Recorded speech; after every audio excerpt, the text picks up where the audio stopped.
தொட்டாள். உடனே அவளுடைய உதரத்தின் ஊரல் நின்று போயிட்டு அந்த வேதனை நீங்கி ஆரோக்கியம் அடைந்ததை அவள் தன் சரீரத்திலே உணர்ந்தாள். திரும்ப 27ஆம் வசனத்திலிருந்து நான் வாசிக்கிறேன், நீங்கள் கவனியுங்கள்.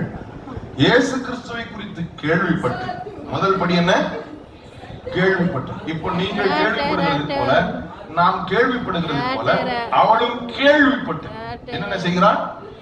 கேள்விப்பட்டு, நான் அவருடைய வஸ்திரத்தை ஆகிலும் தொட்டால் சொஸ்தமாவேன் என்று இரண்டாவது என்ன செய்கிறாள்? சொல்லுகிறாள். மூன்றாவது, ஜனக்கூட்டத்துக்குள்ளே அவருக்கு பின்னாக வந்து அவருடைய வஸ்திரத்தை தொட்டாள். உடனே அந்த உதரத்தின் ஊரல் நின்று போயிற்று. ஆமென் சொல்லுங்க. இந்த உதரத்தின் ஊரல் நின்று போனதை நான் அந்த ப்ராசஸ் ரிவர்சல் நம்ம பார்க்கலாம். அவள் சரீரத்திலே அந்த ஆரோக்கியத்தை உணர்ந்து அந்த உதரத்தின் ஊரல் நின்று போவதற்கு முன்பாக அவள் என்ன செய்கிறாள்? தொட்டாள்.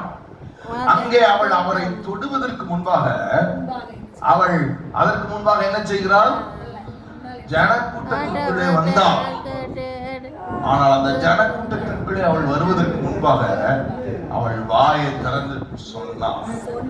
அவள் கேள்விப்பட்டதை அவள் வாயால, நான் அவளுடைய வஸ்திரத்தை தொட்டால் சுகமாவேன் என்று சொல்ல ரொம்பவே முச்சம். அந்த கூட்டத்தை தள்ளி அந்த கூட்டத்திற்கு நடுவில் வருகிற அளவுக்கு அவள் உடல்ல சக்தி இருந்திருக்குமா?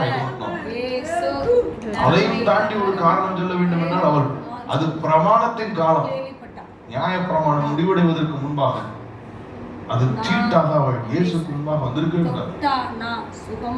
She had so many reasons not to have her healing.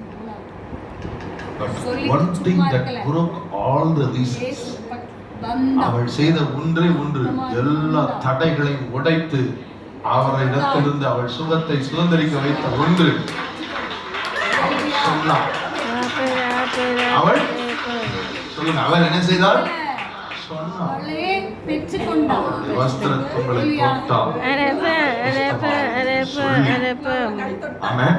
அவருடைய வஸ்திரங்களை ஆகிலும் தொட்டால் சுகமாவேன் என்று சொல்லி ஜனக்கூட்டத்திற்குள்ளே அவருக்கு பின்னாக வந்து அவருடைய வஸ்திரத்தை தொட்டாள். அவன் சொல்றேன், அல்லேலூயா. அப்ப இந்த சொல் என்ன செஞ்சது? நான் சொல்லுகிறேன், நிறைய இங்க இருக்கிற நிறைய பேருக்கு படுக்க வைத்திருக்கிற காரணங்களை மேற்கொள்ளக்கூடிய ஆற்றல் சொல்லுக்கு இருக்கிறார். நீங்க சும்மா படுத்துக்கிட்டே போங்க, என்னால எந்திக்கவே முடியல பிரதர், என்னால ஒண்ணுமே செய்ய முடியல, நான் முடங்கி கிடக்கிறேன். முடங்கி கிடந்தாலும் வாயை திறந்து சொல்ல ஆரம்பிச்சுட்டுங்க, அவர் எனக்கு சொல்லி இருக்கிறார், அவர் எனக்கு சொல்லி இருக்கிறார், அவர் எனக்கு சொல்லி இருக்கிறார், அவர் எனக்கு சொல்லி இருக்கிறார். அந்த சொல்லே உங்களை படுக்கையிலிருந்து எதிர்த்து உட்கார வைக்கும், அடுத்த அடி எடுத்து வைக்கும், அடுத்த ஜனக்கூட்டத்துக்குள்ளே வர வைக்கும், அவர் அருகாமை கொண்டு நிறுத்தும், அவரை தொட வைக்கும், அவருடைய வல்லமையை சுதந்திரிக்க வைக்கும்.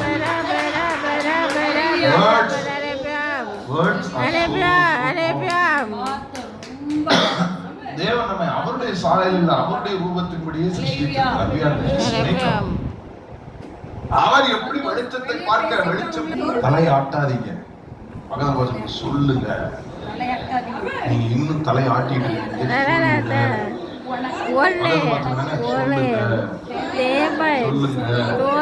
சொல்லுங்க. ஒரு ஆளால நான் திரும்ப திரும்ப சொல்லிட்டு இருக்கேன், உங்களுக்கு இந்த ஹேபிட் இல்லாத